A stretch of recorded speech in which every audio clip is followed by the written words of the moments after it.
Dober večer. Posnetek, ki šokira in sproži vprašanje, ali se to res dogaja tudi v Sloveniji. Pogledali smo po arhivih in nismo našli posnetka policijske akcije, ki bi vzbudil sum na samopoškodovanje policista oziroma kriminalista ob aretaciji osumljenca. In prav o tem danes govori vsa Slovenija. Na posnetku, ki ste ga, če ne pa ga verjetno še boste pogledali večkrat, je razvidno, da si kriminalisti po aretaciji osumljenca z zdrgnjenjem roke ob fasado namerno poškoduje podlaket. Ob tem ga druga dva kriminalista samo opazujeta. O pogledu posnetka se pred očmi pojavijo prizori iz ameriških filmov o pokvarjenih policistih. Težko je verjeti, da bi bili tudi pri nas. A vse enkrat prvič tudi posnetki domnevnega samopoškodovanja kriminalista ob aretaciji, ki seveda postavlja vprašanje, kako pogosto se to dogaja pri nas. Ali je to med kriminalisti, policisti razširjena praksa? Kakšne so posledice takšnih ravnanj tako za policiste, kot tudi za osumljence, ki se lahko znajde pod težo obtožb, da se je pri aretaciji tako upiral, da je poškodoval kriminalista policista, kar zagotovo pomeni višjo kazen. Preden dobimo odgovor na ta vprašanja, kaj to pomeni za zaupanje v delo policije, notranji minister Poklukar zahteva poročilo. Sprožen je tudi izredni nadzor nad postopkom. Z nami sta Miroslav Žaberl, strokovnjak za policijska pooblastila z Fakultete za varnostne vede, in odvetnik Blaž Kovačič-Mlinar. Si poglejmo podrobnosti pridržanja za Bežigradom, ki ga komentira tudi priča. Dogodek človeka pusti kar brez besed. Kajko Betič.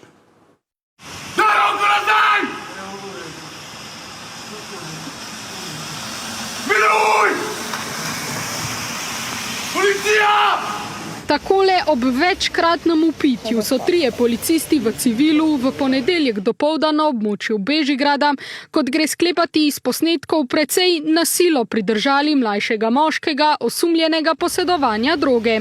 Očividka, ki je dogajanje spremljala iz neposredne bližine, pripoveduje, najprej pomislila, da je pretep, zato ker so trije stali nad njem, en ga je držal tako, pač v, ne vem kako se reče, tej poziciji, dva sta pa stala nad njem, en mu je še pomagal ga držati dol in jaz sem se pač zadrla, kaj to delate, in pol se je gospod tam dol zadrl. Policija! In pol sem jaz itak začela snemati, ker sem videla, da ga držijo ful močno, se je videla, da uporablja ful preveč veliko silo. Osumljeni se sicer, kot je razvidno iz posnetkov, policistom ni upiral ali jim ugovarjal, pač pa roke v znak predaje držal k višku. Videl se tudi, da drži roke gor, čeprav ga še bolj stiska, vidi se tudi, kako se dere na njega. Čeprav je pač se tudi njim on opravičujem. Osumljeni, ki je bil pod vplivom psihoaktivnih snovi, naj bi se, danes pravijo na policiji, policistom predtem sicer upiral. S kraja je zbežal, nato pa so ga policisti kmalu potem v bližini prijeli, zoper njega so uporabili prisilna sredstva in pa izvedli nadaljne postopke. Trdno v primežu enega od policistov so mu preiskali žepe. Ki ima drogo? Ki ima drogo? Ki jo imaš? Ki jo imaš? Ki? Tule? V vrečki, ki jo je imel osumljeni, pa naj bi bila konoplja. So ga posedali, njegove vse stvari so bile še na tleh, ne vem, imel je drobiž še na tleh nadržil, pa telefon, pa ne vem kaj vse. In so ga posedali in pol je začel policaj brcati tiste njegove stvari, a ne pač pod streho.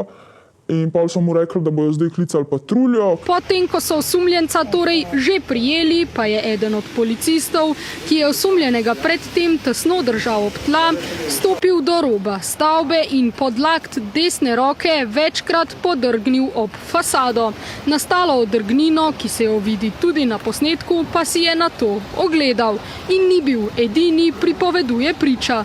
Najprej je šel si delati samo poškodbo, ki ga je sam držal. Ne ki ga je zategval pač ful močno, da se ni mogel premikati, ampak ki mu je pomagal, ali kako da rečem. In je pač stopil do tiste stene, pripravil pest in začel udarjati pač v steno. In pol je tako opazoval roko, da je videl pač kakšna je rana. In potem čez nekaj časa je pač prišel za njim še ta v vijoličnem puloverju, dvignil rokav in podrgnil pač po steni. Ja, jaz tudi predvidevam, da ta drug, ki je stol, ki je začel pol po tistem vijoličnem gledati, pa si zavihati rokave, jaz tudi mislim, da če me on ne bi videl na balkonu, da spet snemam, da bi tudi on pač isto naredil, a ne, in si povečal rano. Oziroma sploh ni imel nobene rane, da bi si naredil rano iz nič, da bi izpadal pač bolj bed. Kriminalisti so danes takole s fasade že zbirali dokaze, policija pa je uvedla strokovni nadzor dogodka. Policisti morajo imeti visoko stopnjo integritete. Zato bomo storili vse, da se v celoti razjasnijo vse okoliščine tega konkretnega postopka. Zaradi odrgnin naj bi sicer eden od policistov poiskal zdravniško pomoč, v bolnišnici pa zatrjeval, da se je poškodoval pri delu. Gospod Žaberl, videli smo, kako si kriminalist namerno poškoduje podlaht. Zakaj je takšno samopoškodovanje policista, ki ga je potrdila tudi priča, kot pravite, najbolj zavržno dejanje? Dober večer. Najprej je popolnoma nerazumljivo, zakaj bi policist to storil, razen če je imel kakšen očiten zelo namerni namen, ki je pa lahko v temu, da si je želel povzročiti samo poškodbo, bodi si zato, da bo lahko upravičil uporabo prisilnih sredstev, če je bil napaden, ali pa, kar je še bolj zavržno, da bo lahko zlorabil morebitni bolniški stalež in pa morebitno dobil odškodnino. Gospod Kovačič-Mlinar, po tem, kar ste videli, ste kazenski odvetnik, tudi za sum kakšnega kaznivega dejanja gre pri kriminalistih. Kako vidite ta posnetek, to samopoškodovanje? Ja, jaz mislim, da tukaj gre kar za več kaznivih dejanj, ali pa celo, bi rekel, za nekaj, ki segajo najprej seveda na področju uradnih pooblastil, recimo zloraba uradnega položaja. Potem, če je ta policist dejansko želel potem od tega dejansko pridobiti kakšno odškodnino, seveda gre lahko tukaj za zavarovalniško goljufijo.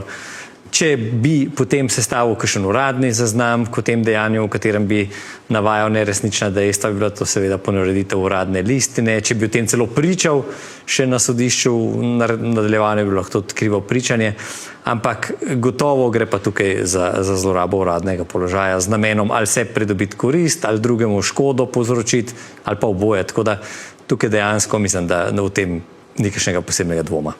Gospod Žaberl, ko človek gleda takšen posnetek, si reče, ali policisti, kriminalisti tudi pri nas ne počnejo tisto, kar lahko običajno vidimo v ameriških akcijskih filmih ali filmih o pokvarjenih policistih, da želijo osumljencu kaj potakniti, v tem primeru verjetno, da je bil nasilen. Če je nasilen do uradnih oseb, je kazen prav gotovo višja.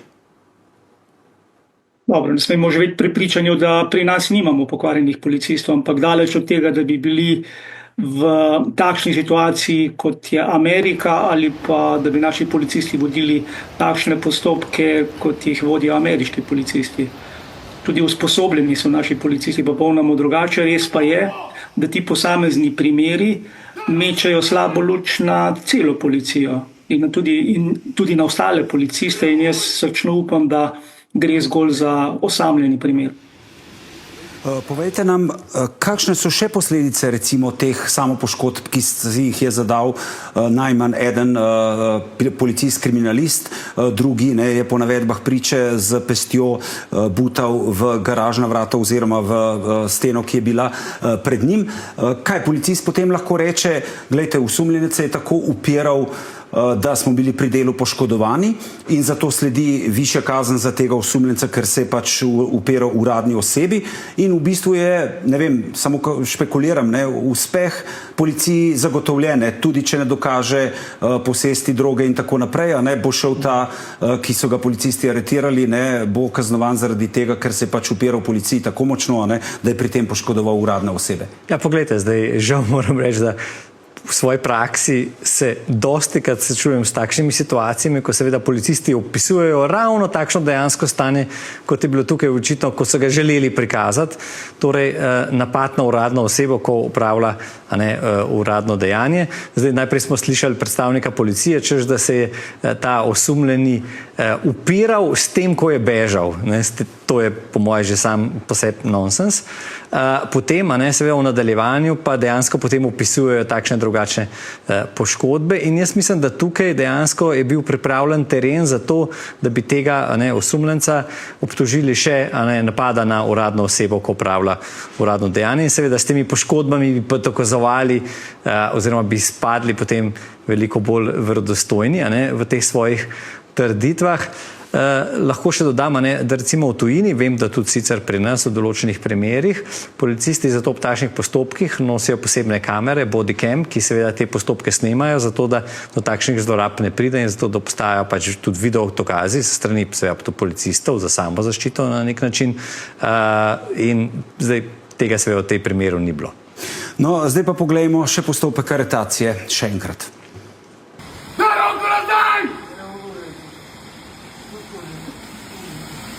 Miluj! Policija! Ki imaš drogo! Ki imaš drogo! Ki jo imaš? Ki jo imaš? Ki? Tule! Opa, prizadon.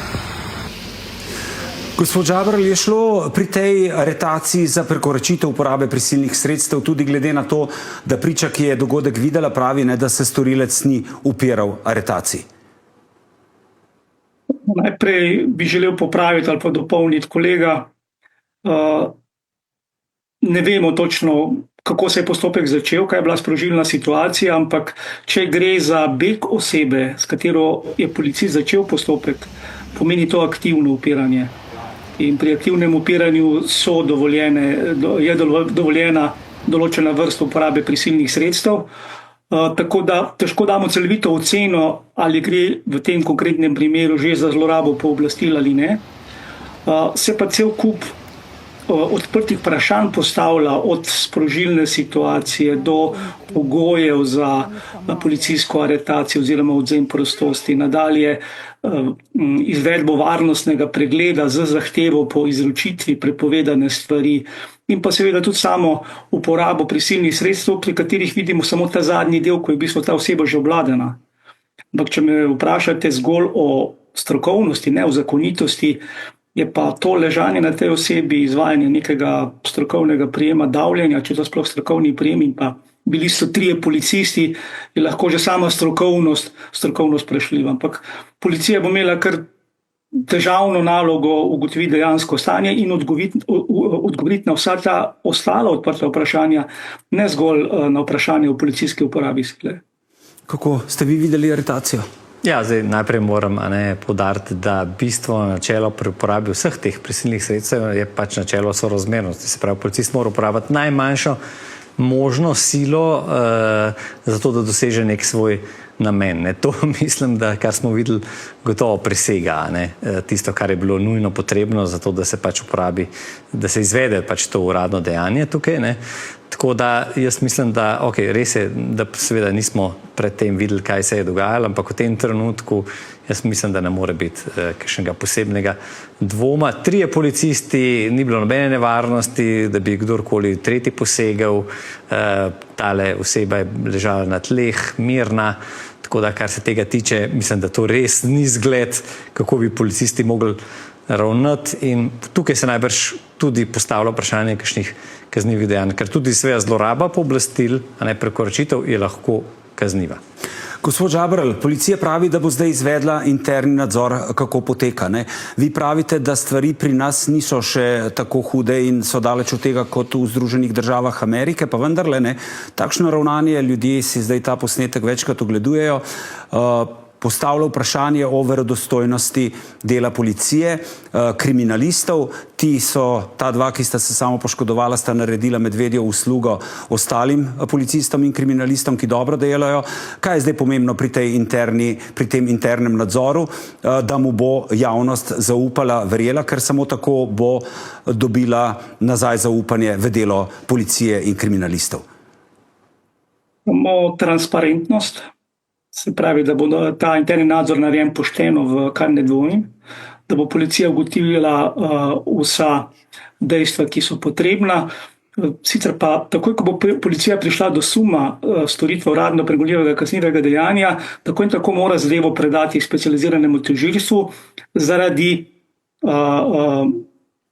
domnevne nepristranosti in potem bo tožilstvo nadaljevalo s celovitim postopkom.